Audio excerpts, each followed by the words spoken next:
গোটা ভারতবর্ষের মানুষ আমরা সবাই শুনেছি যে বাংলাদেশের প্রধানমন্ত্রী দেশ ছেড়ে পালিয়ে এলো। তার নাম ছিল শেখ হাসিনা। আমাদের ভারতবর্ষের প্রধানমন্ত্রী নরেন্দ্র দামোদর মোদী, ইও দেশ ছেড়ে পালিয়ে যাবে। তার প্রমাণটা দিয়ে দিচ্ছি কেন পালিয়ে যাবে।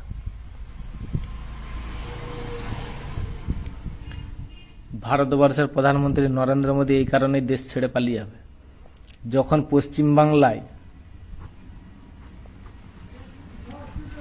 টিএমসি সরকার ছিল তখন আধার কার্ড দেখে দিয়ার উৎপত্তি হয়। তো কিরকম ভাবে দিয়েছিল?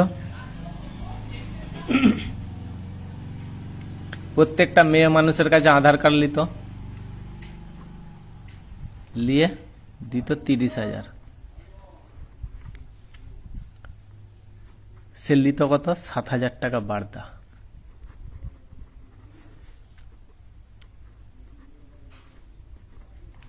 এই মেয়ে মানুষটির রোজগার কত ছিল? লক্ষ্মী ভান্ডার 1500 টাকা।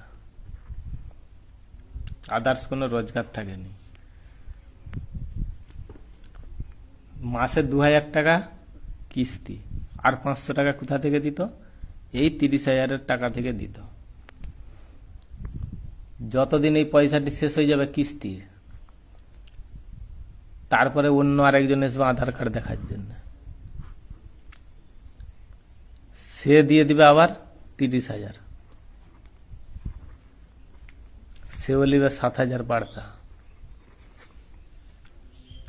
যখন এর 2,000 এর 2,000, 4,000 টাকা মাসে।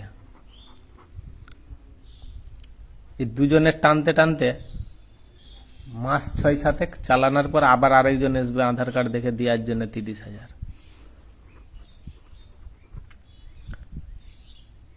তো 3 জনের কত হয়ে গেল? 6,000। আবার আরেকজন আসবে আধার কার্ড দেখে দেওয়ার জন্য, সে দিবে 30,000। কত হয়ে গেল? 8,000। 8,000 টাকা মাসে দিতে দিতে 3-4 মাস চালানোর পর আরেকজন আসবে আধার কার্ড দেখে দেওয়ার, সে দিবে কত? 30,000।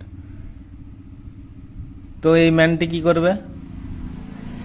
এই ম্যানটি এই 30,000 টাকা থেকে নিয়ে আরেকজনের ক্লিয়ার করে দিবে। কি করবে? 60,000 দিয়ে দিবে। তখন কি করবে? 60,000 দিয়ে দিবে।